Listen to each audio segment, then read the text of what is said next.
Good morning दोस्तों, आप सभी का आपके अपने YouTube चैनल उज्जवल कोचिंग कैंपस आकोदा में फिर से स्वागत है। मैं गौरव आपके लिए आज फिर एक और रीजनिंग की क्लास लेकर हाजिर हूँ।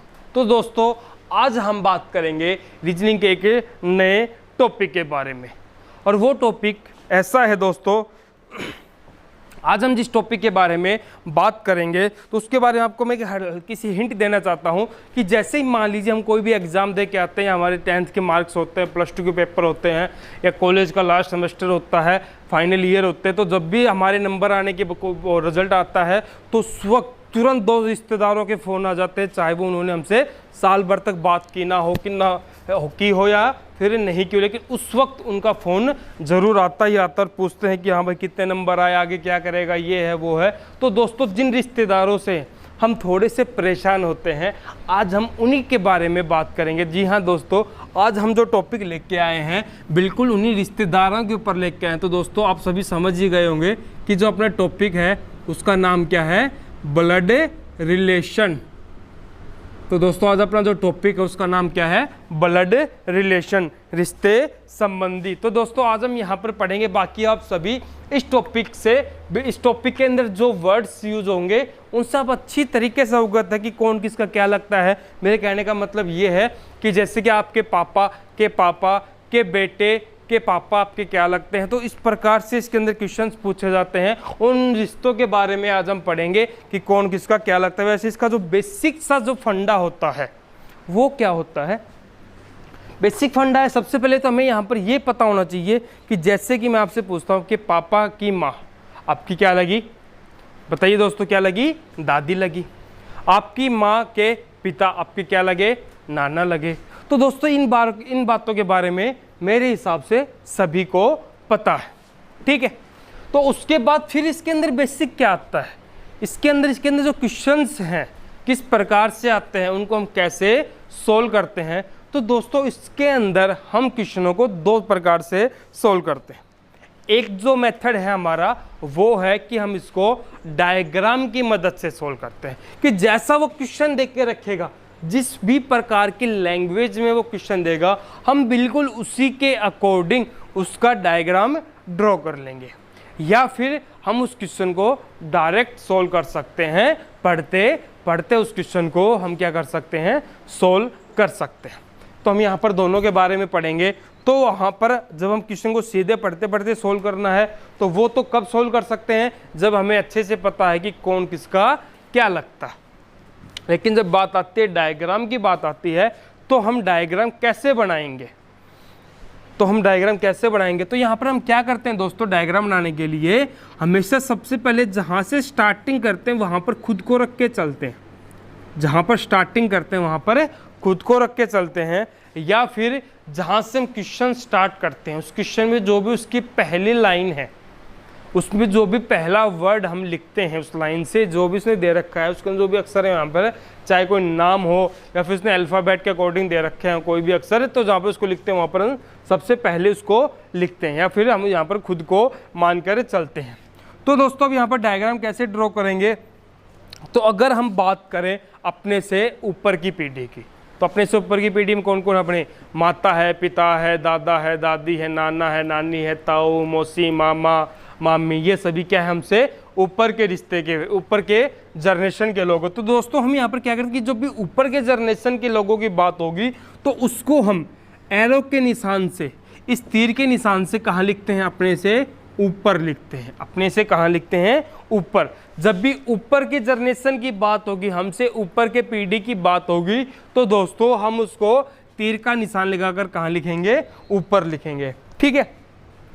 अगर वो बात करता है हमसे नीचे के पीढ़ी की, हमसे नीचे के जनरेशन के लोगों की बात करता है, जैसे कि बेटा हो गया, बेटी हो गया, ठीक है, अपना भतीजा हो गया, भतीजी हो गया, भांजा हो गया, भांजी हो गया, पोता हो गया, पोती हो गया, दोता हो गया, ठीक है। इस प्रकार के जो हैं वो हमसे कहाँ है, नीचे के जनरेशन के लोग हैं। तो दोस्तों हम उसको कहाँ लिखेंगे, अपने से एक तीर का निशान लगाकर कहाँ लिखेंगे, नीचे लिखते हैं, अपने से नीचे लिखते हैं। तीर का निशान लगाकर कहाँ लिखेंगे दोस्तों, अपने से नीचे लिखेंगे, ठीक है।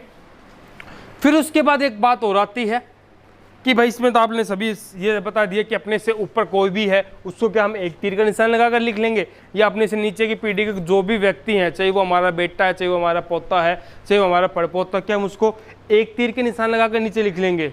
जी नहीं दोस्तों, क्योंकि यहाँ पर क्या है कि जो हम डायग्राम बनाएंगे ना, बिल्कुल परफेक्ट डायग्राम बनाएंगे। तो उसके लिए हम क्या करेंगे कि यहाँ पर जो एक तीर का निशान है, इस एक तीर के निशान से हम केवल और केवल एक पीढ़ी को दर्शाते हैं। इस तीर के निशान से हम दोस्तों केवल एक पीढ़ी की बात करेंगे, ठीक है। अब वो दो पीढ़ी दे के रखे, दो पीढ़ी में कैसे, जैसे कि बोले कि भाई आपके और आपके दादा का जो रिश्ता उसको आप डायग्राम से ड्रॉ कीजिए। तो हम यहाँ पर क्या लिखेंगे, खुद को लिखा, हमारा दादा, दादा कौन है? हमारे पिता का पिता। एक एक जनरेशन की अगर हम बात करें, यहाँ पर डायरेक्ट उसने दो जनरेशन, दो पीढ़ी की बात कर रखी है, लेकिन दोस्तों हम यहाँ पर एक एक जनरेशन को लेकर चलेंगे। तो जो हमारे और जो दादा के बीच में है, जो डायरेक्ट दो जनरेशन, लेकिन हम उसको एक एक जनरेशन के अंदर अगर ब्रेक करते हैं तो सबसे पहले कौन आएगा? खुद के पिता, हमारे पिता के पिता, पिता के पिता। तो दोस्तों यहाँ पर हम ये बोल सकते हैं कि मेरे पिता के पिता, इसके डायरेक्ट इससे क्या रिलेशन होगा? दादा का रिलेशन होगा। इस व्यक्ति का डायरेक्ट रिलेशन क्या होगा? दादा का रिलेशन होगा। तो यहाँ पर हमने दो पीढ़ी, दो जनरेशन की बात की। अगर हम यहाँ पर बताए कि एक तीर से केवल हम एक पीढ़ी की बात करेंगे, अगर वो बोलता है कि मेरा दादा, तो मेरे पिता का पिता, मेरे पिता का पिता, ये व्यक्ति इसका क्या लगेगा? दादा लगेगा। तो अगर वो तो दो पीढ़ी की बात करेगा तो दोस्तों हम उसको दो तीर से, दो एरो से लिखेंगे। तीन पीढ़ी की बात करेगा और परदादा की बात करता तो यहाँ पर हम एक तीर का निशान लगाकर उसको उससे ऊपर लिख लेंगे, उससे उसको ऊपर लिख लेंगे। तो हमें यहाँ पर यही करना है कि अगर वो एक तीर से केवल एक पीढ़ी को दर्शाना है, जो हमसे ऊपर की जनरेशन है, जो हमसे रिश्ते में हमसे एक पीढ़ी ऊपर हैं, बड़े हैं, उनको हम खुद से ऊपर लिखेंगे। जो हमसे रिश्ते में छोटे हैं, हमसे नीचे की जनरेशन के हैं, उनको हम कहाँ लिखेंगे? नीचे लिखेंगे। और जो रिश्तों में हमारे बराबर हैं, हमारी ही जनरेशन के, बराबर का मतलब उम्र से नहीं, हमारी जनरेशन के हैं, उसको हम कहाँ लिखेंगे? अपने से बराबर में लिखेंगे, अपने से बराबर में लिखेंगे, ठीक है। फिर उसके बाद बात एक और आती है कि अगर मान लीजिए वो क्वेश्चन में नाम देख के रखता है, तब तो कोई प्रॉब्लम नहीं है कि भाई भानु उसकी क्या लगेगी, गौरव उसका क्या लगेगा, राहुल उसका क्या लगेगा। तो वहाँ पर तो नाम है, तो ना सर नाम से कंफर्म हो रहा है कि वो लड़का है या फिर लड़की है। लेकिन कई बार क्वेश्चन में क्या देख के रखता है? वो अल्फ़ाबेट दे के रखता है कि ए बी की बेटी है, बी सी की माँ है, सी डी का भाई है, डी ई की चाची है, ठीक है। तो इस प्रकार से जब वो वर्ड देख के रखता है तो हमें थोड़ी पता होगा कि ए कौन है, ए आदमी है या फिर क्या है, वो महिला है या फिर लड़का है या फिर लड़की है, ठीक है। तो उसके लिए हम क्या करते हैं? उसके लिए बिल्कुल एक आसान सी चीज़ लिखते, बड़ी ही आसान सी चीज़ है कि जहाँ पर भी वो मेल की बात करेगा, मतलब लड़के की बात करेगा, अगर वो लड़के की बात करता है तो सर हम वहाँ पर उसके ऊपर प्लस का निशान लगाकर चलेंगे, ताकि हमें पता रहे कि वो कौन है, लड़का है। अगर वो फीमेल की बात करता है, ठीक है, जैसे जैसे क्वेश्चन करते चलेंगे, अगर वहाँ पर मेल आ रहा है तो वहाँ पर हम उसी वक्त निशान लगाकर चलेंगे कि वहाँ पर क्या है, प्लस का निशान लगा देंगे। और जहाँ पर फीमेल है, अगर लड़की की बात है, तो वहाँ पर हम क्या निशान लगा कर चलेंगे? माइनस का निशान लगा कर चलेंगे। ऐसा क्यों? ताकि जब क्वेश्चन कंप्लीट हो, जब हमें फाइनल आंसर देना हो, तो हमें कंफ्यूज ना हो कि सर वो लड़के, वो व्यक्ति जो भी है, जो हमने लिखा है, वो लड़का है या फिर क्या है, वो लड़की है। तो इसलिए हम वहाँ पर उसके साथ साथ ये साथ साथ काम करते चलेंगे। अगर वो लड़के की बात कर रहा है तो प्लस का निशान होगा, अगर वो लड़की की बात कर रहा है तो दोस्तों माइनस का निशान लगाकर चलेंगे। तो दोस्तों अपना जो बेसिक है वो इतना सा ही है। बाकी रिश्तों के बारे में तो हमें पता है कि मान लीजिए कि हमारे पापा की बहन आती है तो हमें अच्छे से पता है कि सर वो हमारी क्या है, बुआ है। अगर हमारी मम्मी की बहन आती है तो सर उसके बारे में हमें अच्छे से पता है कि वो हमारी क्या है, मौसी है। तो बस हमें डायग्राम में यहाँ पर यही पता लगाना था कि अगर हमसे ऊपर के जनरेशन की बात करेंगे तो हम एक तीर से सिर्फ और सिर्फ एक पीढ़ी को लिखेंगे। अगर वो हमसे नीचे के जनरेशन की बात करेगा, नीचे की पीढ़ी की बात करेगा, तो एक तीर से एक पीढ़ी को हम उससे क्या लिखेंगे, अपने से नीचे लिखेंगे। अगर वो हमसे हमारी ही जनरेशन की बात कर रहा है, जैसे कि भाई हो गया, बहन हो गया, पति हो गया, पत्नी हो गया, ठीक है, कजन हो गया, तो उनको हम कहाँ लिखेंगे, अपने से बराबर में लिखेंगे। तो दोस्तों ये सारा क्या है, इसका बिल्कुल बेसिक सा फंडा है और कोई बड़ा मुश्किल भी नहीं है। ये भी नहीं कि इसके अंदर हमें बहुत सारी चीज़ें पढ़नी है, नहीं, बस इतना सा पता लगा वो हमसे ऊपर से अपने से बड़े लोगों की बात कर रहा है तो उसको ऊपर लिख लो, छोटों की बात कर रहा है तो नीचे लिख लो, और बराबर के लोगों की बात कर रहा है तो उसको अब बराबर में लिख लेंगे। बस ध्यान इतना रखना है कि एक तीर से केवल एक पीढ़ी को दर्शाना है। और मेल की बात करें तो दोस्तों हम प्लस का निशान लगाकर चलेंगे, फीमेल की बात करें तो दोस्तों हमें माइनस का निशान लगाकर चलेंगे, ठीक है। तो दोस्तों किसी को भी अगर इसको उतारना हो कि हम ऊपर किसको लिखेंगे, नीचे किसको लिखेंगे, या फिर आप इसका एक बार स्क्रीनशॉट ले लीजिए ताकि आप इसको कभी भी देख सकते, कंफ्यूज ना हो कि हम ऊपर किनको, ऊपर जो एक तीर से कितनी पीढ़ी को दर्शाते हैं, ठीक है, नीचे किनको लिखेंगे। तो दोस्तों आप लोग फिर हम स्टार्ट करते हैं आगे चलकर क्वेश्चन। तो दोस्तों अब हम स्टार्ट करते हैं क्वेश्चन से, ठीक है। तो दोस्तों यहाँ पर क्वेश्चन क्या लिखा है कि ए है वो बी की माँ है, सी है वो ए का बेटा है, डी है वो ई का भाई है, ई है वो बी की पुत्री है, तो ए का डी से क्या संबंध है। तो दोस्तों हमें बताना है कि जो ए है वो डी से, उसका जो इसके बीच में रिश्ता है वो क्या कहलाता है। जैसे एक नाटक भी आता है ना, ये रिश्ता क्या कहलाता है। तो दोस्तों की जो इनके बीच का जो रिश्ता है वो क्या कहलाता है, इनके बीच में क्या रिश्ता है। कि अब यहाँ पर देखो वो अल्फ़ाबेट देख के रखता है कि जब भी ऐसे क्वेश्चन होंगे तो दोस्तों या तो हमारी प्रैक्टिस इसके ऊपर इतनी ज़्यादा हो कि हमें डायग्राम की ज़रूरत ना पड़े। लेकिन अगर आप ये चाहते हो कि आपका क्वेश्चन गलत, क्योंकि एक ओवर कॉन्फिडेंस कभी भी नहीं हमें होना चाहिए। अगर आप चाहते हो क्वेश्चन गलत ना हो तो दोस्तों हम इसको सोल्व करेंगे डायग्राम की मदद से। तो अब डायग्राम कैसे बनाएंगे, जैसे कि हमने वहाँ पर लिखा था, आपको बताया था अभी मैंने कि खुद को बीच में लिखते, तो यहाँ पर खुद किसको मान के चलेंगे, कौन सी लाइन से स्टार्ट करेंगे क्वेश्चन को, उसके बारे में हम बात करते हैं। तो दोस्तों यहाँ पर क्वेश्चन कहाँ से स्टार्ट है, अपना जो ये पहला क्वेश्चन है वो स्टार्ट कहाँ से है, ए से स्टार्ट है। अपनी पहली लाइन क्या है कि जो ए है वो बी की क्या है, माँ है। तो दोस्तों हमें यहाँ पर करना क्या है कि अब हम यहाँ पर सबसे पहला जो वर्ड लिखेंगे, या तो ए को लिखेंगे या फिर किसको लिखेंगे, बी को लिखेंगे। या तो ए को लिखेंगे या फिर किसको लिखेंगे, बी को लिखेंगे। फिर उसके बाद ये भी बात आती है कि ए या बी, ए या बी, इसमें से किसको लिखें। कैसे हमें पता चलेगा कि भाई हम यहाँ पर ए की बात कर रहे हैं या फिर हम यहाँ पर बी की बात कर रहे हैं। तो दोस्तों सिंपल सी बात है, जो हमें यहाँ पर एक वर्ड दिखाई दे रहे हैं अच्छे से, का या की, का या की, जिस वर्ड के नज़दीक लिखा है का या की, उस वर्ड से हम उस क्वेश्चन की क्या करेंगे, स्टार्टिंग करेंगे। तो किसके साथ लिखा है, ए के नज़दीक लिखा है या बी के नज़दीक लिखा है। यहाँ पर दोस्तों अच्छे से पता चल रहा है किसके नज़दीक लिखा हुआ है, बी के नज़दीक लिखा हुआ है। तो दोस्तों हम यहाँ पर जो अपने क्वेश्चन की जो स्टार्टिंग है, सबसे पहले जो वर्ड है वो किसको लिखेंगे, बी को लिखेंगे। तो हम यहाँ पर सबसे पहले किसको लिखते हैं, बी को लिखते हैं कि जो बी है वो कौन है, कि बी माँ है या फिर ए माँ है। क्योंकि यहाँ पर ये भी तो हमें हल्का सा समझना है कि यहाँ पर एक वर्ड दे दिया क्या, माँ। अब इन दोनों में से एक कौन है, माँ है।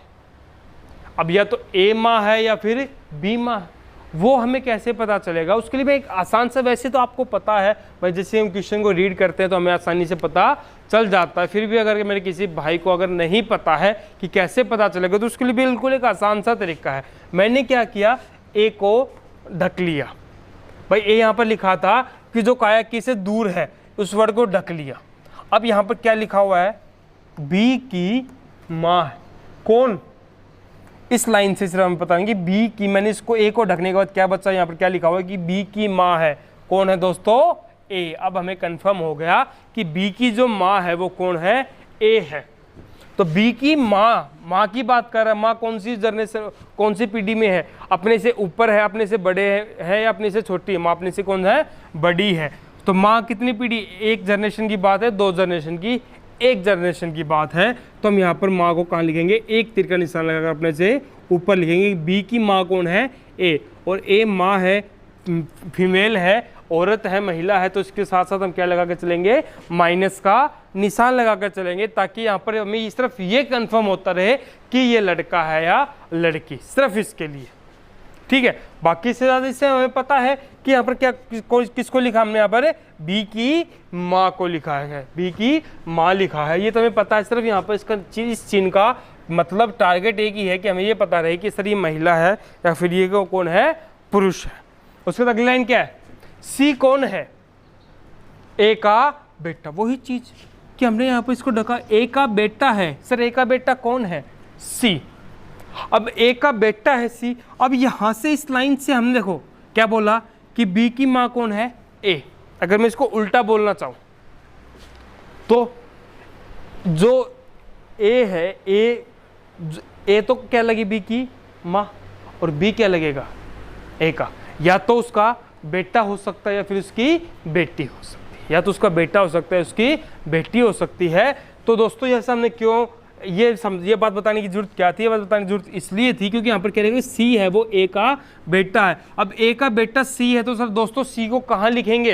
अब हमने सबसे पहला जो वर्ड लिखा था किसको लिखा था, बी को लिखा था। अब यहाँ पर सारा फंडा बी के अकॉर्डिंग चलाएंगे कि अगर बी से रिश्ते में बड़े हैं तो उसको ऊपर लिखेंगे, बी से रिश्ते में छोटे हैं तो उसको नीचे लिखेंगे, बराबर में है तो बराबर लिखेंगे। अब ए का बेटा का है कौन, सी।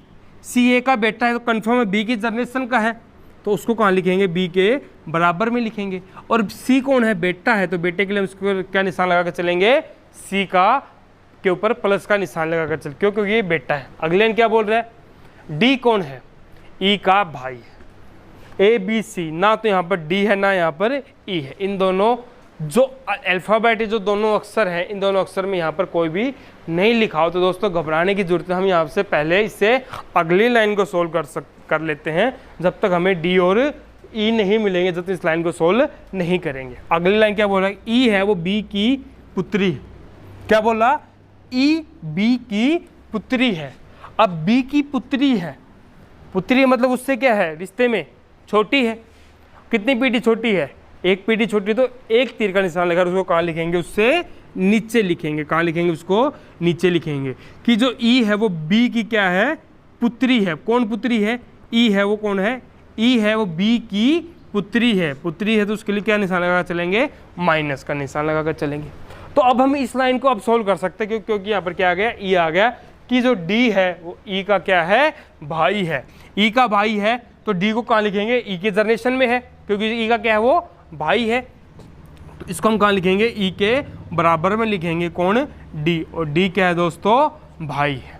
ठीक है, तो जैसा भी इसने क्वेश्चन दिया, कितनी 4 लाइनें जो यहाँ पर दे रखी हैं कि ए बी की माँ है, सी ए का बेटा है, डी ई का भाई है, ई बी की पुत्री है। तो इसको हमने क्या कर दिया, डायग्राम में ड्रॉ कर दिया। जैसा इसने बोला वैसा हमने इसको लिखा है।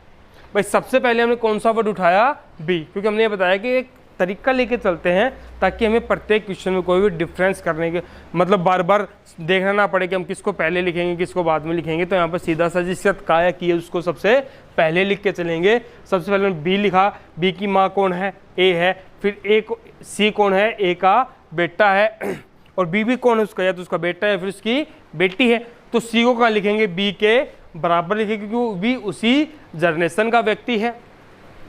फिर उसके बाद क्या बोल रहा है कि ई है वो बी की पुत्री है, बी की पुत्री है। पुत्री इसका मतलब वो उससे रिश्ते में, जो ई है वो बी से रिश्ते में छोटी है तो उसको कहाँ लिखेंगे, नीचे की तरफ लिखेंगे। और एक पीढ़ी छोटी है तो दोस्तों एक तीर का निशान लिखाकर हम उसको नीचे लिखेंगे। और डी कौन है, वो ई का भाई है, भाई का मतलब वो उसी जनरेशन का, तो उसको हम कहाँ लिखेंगे, बराबर में, उसके एक तीर का निशान लगाकर यहाँ पर इसको बराबर में लिख लेंगे। तो दोस्तों क्वेश्चन क्या पूछा है, अब बताइए कि रिश्ता क्या कहलाता है कि ए का डी से क्या संबंध है। कई बार गलती हम यहाँ भी खा जाते हैं कि ए का डी से क्या संबंध है, इनके बारे में बताना है। अब ये भी कन्फ्यूजन है कि सर हमें बताना ए के बारे में है या बताना डी के बारे में, किसके बारे में हमें बात करनी है, किसका रिश्ता बताएं। कि ये हम बता रहे हैं कि जो ए है वो डी का क्या लगेगा, या फिर जो डी है वो ए का क्या लगेगा। तो दोस्तों यहाँ भी एक हल्का सी हिंट है कि यहाँ पर लाइन क्या है, लाइन जो दे रखे हो पढ़ के देखना, ए का डी से क्या संबंध है। ठीक है, तो वहाँ भी हम जिन क्वेश्चनों में आपको मोस्टली ये दिखाई दे काया कि ए का डी से क्या संबंध है, का नज़दीक इसकी अब बात करें तो दोनों के नज़दीक है भाई, ए के भी नज़दीक और डी के भी नज़दीक है। तो दोस्तों अब इस लाइन को अगर अच्छे से पढ़ के देखो कि ए का डी से क्या संबंध है, तो यहाँ पर रिश्ता किसका पूछ रहा है, ए का रिश्ता पूछ रहा है किससे, डी से, कि जो डी है वो ए को क्या कहकर बोलेगा, जो डी है वो ए को क्या कहकर बोलेगा। अब इनके बीच में कितने जनरेशन की गैप है, 2 जनरेशन का गैप है। अब बताओ कि दोस्तों उससे पहले हमें ये भी पता होना चाहिए कि जो डी का इससे क्या संबंध है, सबसे पहले तो तभी तो हम बता पाएंगे, पीढ़ी दर पीढ़ी चलेंगे कि डी का इस बी से क्या संबंध है। अब बी के ऊपर कोई चिन्ह है, अगर दोस्तों प्लस होता तो बी कौन होता, डी का पिता होता, और अगर माइनस होता तो क्या होता, माँ होती। अब कोई भी चिन्ह नहीं दे रखा तो हम दोस्तों दोनों मान के चलते हैं, हो सकता है कि ये प्लस और हो सकता है कि ये माइनस हो, और तो तीसरा कोई होगा नहीं। ठीक है, अगर मान लीजिए ये प्लस है, अगर हम अगर प्लस मान के चलते हैं कि अगर b प्लस है तो जो b है वो d का क्या लगेगा, पिता, और पिता की माँ, पिता की माँ को हम क्या बोलते हैं, दादी। अगर b प्लस है तो दोस्तों a है वो d की क्या लगेगी, दादी लगेगी। अगर दोस्तों b माइनस है, अगर दोस्तों b कौन है, माइनस है, तो जो b है वो d की क्या लगेगी, माँ लगेगी, और a है वो b की क्या है, ऑलरेडी माँ है, तो माँ की माँ, अपनी इसकी माँ की माँ कौन होती है भाई, नानी। माँ की माँ कौन होती है, नानी। इसके बारे में तो आपको पता है सभी को कि माँ की माँ कौन होती है, नानी, और दादी की माँ को, सॉरी पिता की माँ कौन होती है, दादी। तो सर इसका आंसर क्या आ जाएगा, या तो दादी आ जाएगा या फिर क्या आ जाएगा, नानी आ जाएगा, या तो दादी आ जाएगा या फिर क्या आ जाएगा, नानी आ जाएगा, या फिर वो उसको क्या लिख के चलेगा, ग्रैंड मदर लिख के चलेगा, ताकि दोनों ही कंफर्म हो जाए, चाहे दादी आए चाहे नानी, इंग्लिश के दोनों को हम क्या बोलते हैं, ग्रैंड मदर बोलते हैं। ठीक है, तो यहाँ पर जो इसका आंसर जो भी ऑप्शन आपको मिलेगा उसमें या तो दादी मिलेगा या नानी मिलेगा, या हो सकता है कि आपको दोनों ऑप्शन में मिल जाए। और दोनों ऑप्शन कैसे मिलेंगे, मान लीजिए ऑप्शन ए देख के रखता है, इस प्रकार से देख देगा, या तो दादी नानी एक साथ दे देगा ओब्लिक करके, या फिर एक ऑप्शन में दादी दे देगा, बी ऑप्शन में आपको नानी दे देगा, सी ऑप्शन में क्या दे देगा, ए व बी दोनों दे देगा, इस प्रकार से। ठीक है, तो उसके तो दोस्तों ऑप्शन किस प्रकार से भी बना सकता है। अगर हमारा आंसर आएगा फिर तो हमें कोई दिक्कत ही नहीं है। अब हमें पता है या तो दादी आएगा आंसर या फिर नानी आएगा, फिर हो सकता है इस चीज़ वो इंग्लिश में लिख के चले कि ग्रैंड मदर आएगा। तो कर लेंगे, समझ में आया, कोई डाउट हो बताओ। बिल्कुल बेसिक से बिल्कुल हमने प्यार से इसको सोल्व किया है कि जैसा जैसा इसने बोला है भाई, हमें तो क्या है, हमें तो सिर्फ डायग्राम बनाना आना चाहिए, बाकी लैंग्वेज इसकी जैसा इसका मन कर रहा है हम उसको वैसा ही लिखते चल रहे हैं, जैसा ये बोला वैसा हमने उसको लिख दिया। हमने अपनी तरफ से ज़्यादा कुछ नहीं किया, बस हमने अपनी तरफ से क्या किया कि ये इस प्रकार की कलाकृति की, और हमने अपनी तरफ से कुछ नहीं किया, जैसा इसने बोला बस हम उसको बिल्कुल लिखते चले। तो फाइनली हमारा आंसर क्या आ गया, दादी या नानी। ठीक है, तो अब हम चलते हैं अगले क्वेश्चन की तरफ। उससे पहले आप लोग ये क्वेश्चन आराम से उतार लीजिए या फिर इसका स्क्रीनशॉट ले लीजिए, ताकि हम इसको समझने में थोड़ी सी क्या हो, आसानी हो।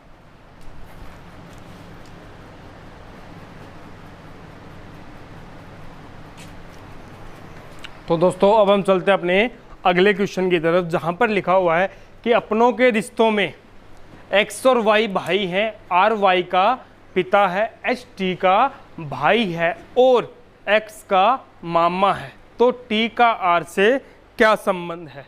तो वही बात, तो दोस्तों बताइए ये रिश्ता क्या कहलाता है। तो वही बात जैसे कि हमने इससे पहले वाला क्वेश्चन किया, बिल्कुल सेम, कि जैसा क्वेश्चन बोल रहा है वैसे हमने उसका डायग्राम उसको ड्रॉ करना है बस। ठीक है, जैसा ये बोलता जा रहा है वैसा उसको लिखते चलो, बस इसको क्वेश्चन के अकॉर्डिंग, बस इस क्वेश्चन को हमें बिल्कुल लिखना इसी के लैंग्वेज में है, लेकिन उसको पैटर्न क्या हो जाएगा कि डायग्राम की तरह पैटर्न हो जाएगा। कि अब यहाँ पर क्या बोलेगा, अपनों के रिश्तों में एक्स और वाई क्या है, भाई हैं। अब भाई हैं, सेम जनरेशन के हैं, तो दोनों को हम कहाँ लिखेंगे, बराबर में लिखेंगे। दोनों को हम कहाँ लिखेंगे, बराबर में लिखेंगे। उसके बाद क्या बोल रहे हैं, जो R है वो कौन है, Y का पिता। अब R कौन है, सॉरी यहाँ पर किसका निशान लगा के चलेंगे, प्लस का निशान लगा कर चलेंगे। क्यों, क्योंकि दोनों क्या है, भाई है, मतलब मेल है। आगे क्या बोल कि R है वो Y का पिता है, Y का पिता है। अब पिता है तो भाई ऊपर लिखेंगे, नीचे आपको अच्छे से मालूम है किस कहाँ लिखेंगे, ऊपर लिखेंगे। और कितने तीर से लिखेंगे, एक एरो से लिखेंगे। क्यों, क्योंकि यहाँ पर वो एक ही पीढ़ी की बात कर रहा है, तो हम यहाँ पर इसको एक ही तीर से डिनोट करेंगे कि जो R है वो Y का पिता है। अब पिता है तो सर इसके ऊपर किसका निशान लगा कर चलेंगे, प्लस का निशान लगा कर चलेंगे। अब अगली लाइन देखो क्या बोल रहे हैं, ST का भाई है। अब ना तो यहाँ पर S है ना यहाँ पर T, ठीक है, और X का मामा है। इसका मतलब ये है कि दोस्तों ये दोनों लाइनें पूरी कंप्लीट एक ही लाइन है। ये दोनों लाइनें कंप्लीट एक ही लाइन है कि S है वो T का तो भाई है और X का मामा है। अब यहाँ पर X तो है। अब यहाँ पर थोड़ा सा सर दोस्तों कंफ्यूजन क्या होता है कि जो X का मामा है, X का मामा कौन है, S है X का मामा या फिर T। अब हमें ये पता लगाना भाई कि जो मामा है वो कौन है, T उसका मामा है या फिर दोस्तों X उसका मामा है। बताइए कौन है उसका मामा, कौन है भाई, T मामा है या फिर उसका जो S है वो मामा है। हो रहा है कुछ कंफर्म नहीं हो रहा। तो दोस्तों यहाँ पर एक छोटी सी बात, बिल्कुल आसान सी, आपको स्पष्ट क्वेश्चन में लिखी हुई दिखाई देगी। क्या, ST का भाई है और X का मामा है। यहाँ पर क्या वर्ड लिखा हुआ है, और अगर दोस्तों यहाँ पर जो या जो की शब्द लिखा हो, क्या, जो या जो की वर्ड लिखा हो, तो उसके बाद आने वाले अक्षर का संबंध, उसके बाद आने वाले अक्षर का संबंध किससे होगा, जो इन दोनों अक्षर में उसके नज़दीक होगा। जो अक्षर इन दोनों के क्या होगा, नज़दीक, जो अक्षर इसके क्या होगा, नज़दीक होगा, उससे संबंध होगा। कब कब, जब यहाँ पर इसकी जगह पर क्या लिखा हो, जो या जो की लिखा होता, तो दोस्तों X का संबंध किससे हो जाता, T से हो जाता। और अगर यहाँ पर जो या जोकी के अलावा, जो या जोकी के अलावा कुछ भी लिखा हो, मतलब और आ जाए, तथा आ जाए, ठीक है, किंतु परंतु यद्यपि, जो भी ये वर्ड है, अगर ये वर्ड यहाँ पर लिखे हुए हैं कि यहाँ पर बस आप एक मान के चलो ना कि जो या जो की है, तो सर X का संबंध इन दोनों में जो नज़दीक है उससे हो जाएगा। और अगर जो या जो की के अलावा कुछ भी लिखा है तो X का संबंध जो इन दोनों, जो X का संबंध जो इससे दूर है, दोनों में दूर कौन है, S है, तो संबंध किससे हो जाएगा, S से हो जाएगा। तो दोस्तों यहाँ पर X का मामा कौन है, S है। X का मामा कौन है, S है। तो दोस्तों मामा है तो अपने से कहाँ है, बड़ा है, तो इसको मामा कहाँ लिखेंगे, ऊपर लिखेंगे। तो कौन है, S कौन है, मामा है, तो मामा के ऊपर किसका निशान लगा देंगे, प्लस का निशान हम लगा कर चलेंगे। उसके बाद कौन सी लाइन बच गई, ये वाली लाइन कि S कौन है, T का भाई। S कौन है, T का भाई है। T का भाई कौन, S, मतलब ये दोनों भाई, जो S है वो T का भाई है। अब T का भाई है तो T कहाँ आएगा भाई, S के बराबर में आएगा, क्योंकि सेम जनरेशन का है, और T का कौन है, वो भाई है। ठीक है, हो गया डायग्राम। एक बार दोबारा से सुन लीजिए, अगर यहाँ पर जो या जो की आता है तो उसके आने वाले अक्षर का संबंध इन दोनों में जो उसके नज़दीक अक्षर है उससे होगा।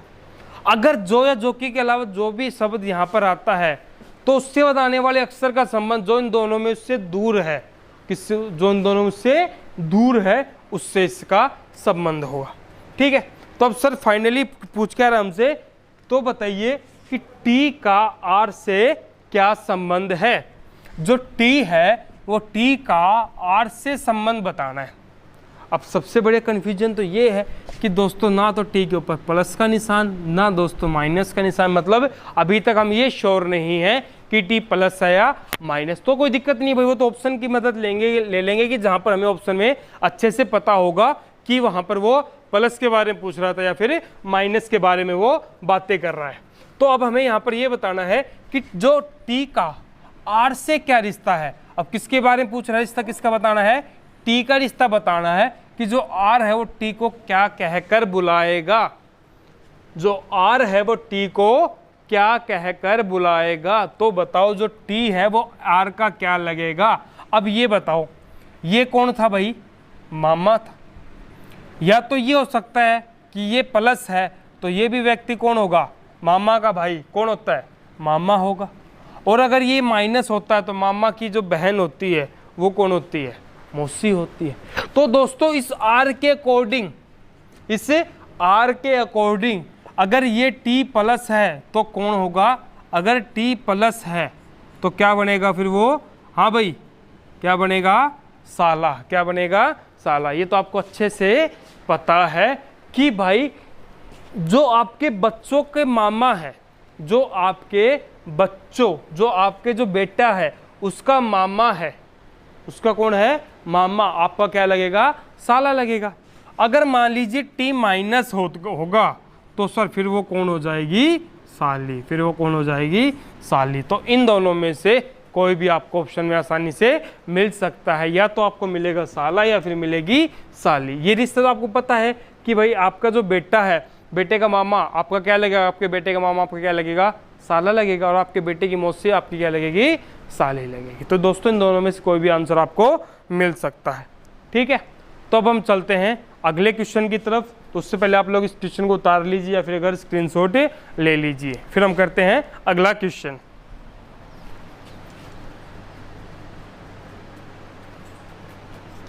तो दोस्तों अब हम चलते हैं अपने अगले क्वेश्चन की तरफ। क्वेश्चन नंबर 3, इसमें क्या दिया हुआ है कि जो ए है वो बी का भाई है, सी ए का पिता है, डी ई का भाई है, ई बी की पुत्री है, तो डी का चाचा है। मतलब ये पूछ रहा है कि यहाँ पर इस क्वेश्चन में डी का जो चाचा है वो कौन है। डी अपने चाचा को ढूंढ रहा है कि चाचा आप कहाँ हो और आप कौन हो। तो अब हमें यहाँ पर ये पता लगाना है कि सर डी का चाचा है वो कौन, ठीक है। तो चलो क्वेश्चन को स्टार्ट करते हैं कि जैसा ये बोलता जा रहा है वैसा हम इसको लिखना है। अब हम सबसे पहले किसको लिखेंगे, ए बी को। अभी बताया था जिसके साथ का या की लगाया है, सबसे पहले उस अक्षर से हम उसकी स्टार्टिंग करते हैं। तो हम बी को, बी का भाई है कौन, ए, भाई है तो भाई को हम किस कहाँ पर लिखेंगे, अपने से समान उसी लाइन में लिखेंगे। अगर भाई मतलब सेम जनरेशन के तो उसको हम अपने से बराबर में लिखेंगे। और भाई कौन है, ए है। अगर ए भाई है तो अब ए के ऊपर किसका निशान आ जाएगा, प्लस का, ठीक है। उसके बाद क्या बोल रहा है कि जो सी है वो कौन है, वो ए का पिता, ए का पिता है कौन, सी। तो दोस्तों सी को कहाँ लिखेंगे, पिता है तो कंफर्म है, अपने से ऊपर की जनरेशन की बात कर रहा था, अपने से कहाँ लिखेंगे, उसको ऊपर लिखेंगे। पिता है तो किसका निशान आ जाएगा, प्लस का निशान आ जाएगा। अगले क्या बोल रहा है, जो डी है वो ई का भाई है। अब डी कौन है, ई का भाई। अब ना तो इसमें डी है ना ई है, तो कोई दिक्कत नहीं, इसको फिर दोबारा से मतलब पहले इससे अगली लाइन सोल्व कर लेते हैं, इसको बाद में सोल्व कर लेंगे कि ई कौन है, बी की पुत्री है। अब यहाँ पर क्या बोल रहा है कि बी की पुत्री है कौन, ई। अब बी की पुत्री है तो उस पुत्री को कहाँ लिखेंगे दोस्तों, नीचे लिखेंगे। अब पुत्री के लिए किसका निशान लगा के चलेंगे, माइनस का निशान लगा के चलेंगे। किसका निशान लगा के चलेंगे, माइनस का निशान लगा के चलेंगे, ठीक है। अब आगे क्या बोल रहा है कि जो डी है कौन है, वो ई का भाई है। डी ई का भाई है, ई का भाई, ई का भाई है तो डी को कहाँ लिखेंगे सर दोस्तों, ई वाली ही जनरेशन मतलब ई वाली लाइन में लिखेंगे। और भाई है तो उसके ऊपर किसका निशान आ जाएगा, प्लस का निशान आ जाएगा। तो दोस्तों हमने डायग्राम बना लिया, कितना आसान है। जैसा इसने बोला वैसे हमने इसको लिखा कि ए बी का भाई है, ए है वो बी का भाई है तो ए के प्लस का निशान, सी ए का पिता है, सी किसका पिता है, ए का पिता, सी को इससे ऊपर लिखा। ई है वो बी की पुत्री है, जो ई है वो बी की पुत्री, पुत्री को नीचे लिखा और ई पे निशान लिखा माइनस का। और जो ई का भाई है कौन है, डी, ई का भाई कौन है, डी। कुछ भी टाइम हमें नहीं लगेगा, हम इस क्वेश्चन को बिल्कुल आसानी से सोल्व कर लेंगे। अब क्या पूछ रहा है, डी का चाचा कौन है, डी का चाचा कौन है। तो दोस्तों अब मुझे आप लोग ये बताइएगा कि जो डी है, ठीक है, डी का चाचा है वो कौन होगा, और इस क्वेश्चन के अकॉर्डिंग कैसे उसका चाचा वो बनेगा, बताओ। आपको अच्छे से पता होगा भाई चाचा कौन होता है, अपने पिता का भाई, अपने पिता का भाई। वैसे तो हम भाई आजकल कॉमन सी बात है, जो भी हमसे थोड़े से उम्र में बड़े हैं या पड़ोसी सभी को अंकल बोलते हैं, ठीक है, चाचा बोलते हैं, वो बात अलग। लेकिन हम यहाँ पर क्या पढ़ रहे हैं, ब्लड रिलेशन, रिश्ते संबंधी, रिश्तेदारों की बात कर रहे हैं। तो उसके अकॉर्डिंग चाचा कौन होगा, हमारे पिता का भाई। अब डी का चाचा है मतलब डी का पिता कौन है, अब हमें ये कंफर्म होना चाहिए। अब ये दोनों कौन है, अब क्या दोस्तों यहाँ पर इस लाइन में आपको कहीं भी पता चल रहा है कि बी प्लस है या बी माइनस है, नहीं पता चल रहा। तो सर इसने बात क्वेश्चन में ही पूछ ली कि चाचा की बात कर रहा है, तो डी का चाचा पूछ रहा है। अगर वो यहाँ पर इंग्लिश में बोलता वही अंकल, वैसे तो मामा को भी अंकल बोलते हैं, ठीक है, और जो मैटरनल अंकल हो जाता है, लेकिन यहाँ पर हम नॉर्मली अंकल से ही डिनोट करते हैं, चाचा हुआ चाहे मामा हुआ। लेकिन अगर इसने हिंदी में लिखा कि डी का चाचा कौन है, तो यहाँ पर हम इससे आइडिया लगा लेते हैं कि सर ये इसके ऊपर किसका निशान होगा, बी का। बी का निशान क्यों होगा, क्योंकि ये रिश्ते में इससे ऊपर है और ये कंफर्म है, ये इसका के कौन है, पिता है, और पिता का भाई। अब पिता का भाई कौन है, यहाँ पर ए है, तो ए कौन होगा, चाचा होगा। तो सर इसका जो आंसर होगा वो क्या होगा, ए होगा, कि जो इसका डी का चाचा कौन है, ए है। ठीक है, कर लेंगे, कोई डाउट हो तो बताओ। तो दोस्तों देखो यहाँ पर ये है कि अगर मान लीजिए यहाँ पर माइनस करते हैं तो डी की ये कौन होगी, माँ, और माँ का भाई कौन होगा, माँ का भाई कौन होगा, वैसे तो हिंदी में मामा होगा, लेकिन मामा पूछा नहीं और कोई है नहीं कि जिससे हम उसको चाचा घोषित कर सके, ठीक है, और कैसे हम इसको सोल्व नहीं कर सकते। तो दोस्तों यहाँ पर चाचा कैसे बनेगा, अगर हम बी के क्या माने, प्लस माने, तभी हम इनमें से ढूंढ सकते हैं कि डी का कोई चाचा है। अगर इसको माइनस मान देंगे तो सर हम नहीं ढूंढ सकते क्योंकि डी का कोई चाचा भी है। तो इसलिए हमें यहाँ पर इसको क्या मान के चलेंगे, पॉजिटिव मान के चलेंगे, इसको पुरुष मान के चलेंगे कि डी का पिता होगा बी और पिता का भाई क्या होता है, वैसे तो चाचा है, ताऊ जो भी होता है, लेकिन इसने चाचा पूछा तो यहाँ से ये भी कंफर्म है कि जो ए है वो बेचारा बी से क्या है, उम्र में छोटा है, रिश्तों में बिल्कुल इससे बराबर लेकिन उम्र में क्या है, छोटा है। ठीक है, कोई डाउट हो तो बताओ। तो दोस्तों इससे पहले कि जो मेरी वीडियो है उसके अंदर दोस्तों हम क्या टॉपिक कर रहे थे, डिस्टेंस एंड डायरेक्शन के ऊपर बातें कर रहे थे। वहाँ पर हमने काफ़ी सारे क्वेश्चंस भी किए हैं और भी क्वेश्चन करेंगे, लेकिन उससे पहले काफ़ी सारी डिमांड आई, नहीं सर आप एक बार हमें ब्लड रिलेशन के बारे में थोड़ा सा बताइए, इसके बारे में क्वेश्चंस जो हैं वो हालांकि सही हो जाते लेकिन फिर भी छोटा मोटा कोई डाउट रह जाता है। तो दोस्तों इसलिए मैंने इस वीडियो को उन क्वेश्चनों से पहले डाल रहा हूँ, पहले बना रहा हूँ। तो इसलिए ये जो क्लास उसको अगर बीच में रोक कर पहले मैं ये ब्लड रिलेशन वाली ये वाली क्लास आपको शेयर करूँगा। तो इसमें जो भी डाउट है वो मुझे, अगर आपको कोई भी डाउट रह गया है तो दोस्तों कमेंट करके ज़रूर बताइएगा कि सर हमारा ये डाउट रह गया है, या फिर ठीक है ताकि मुझे भी तो पता चले कि आप लोगों का जो डाउट है वो क्या है। कई बार तो ऐसा होता है कि वैसे तो क्लास में क्या होता है कि कई बार ये होता है कि हम बोलते शर्माते हैं कि यार मैं सर से पूछूंगा और पता नहीं वो क्या बोलेंगे क्या नहीं बोलेंगे। और सर यहाँ पर क्या टेक्निकल ज़माना है, आपको कमेंट ही तो करना है कि सर मुझे ये चीज़ समझ में नहीं आई। ठीक है, हो सकता है कि एक आपकी वजह से वो बहुत सारे बच्चे जिनको सेम डाउट है वो पूछ नहीं पा रहे हैं, ठीक है, उनके वो डाउट्स भी क्लियर हो जाए। तो दोस्तों धन्यवाद, जय हिंद, मिलते हैं फिर अगली क्लास के अंदर। थैंक यू, धन्यवाद।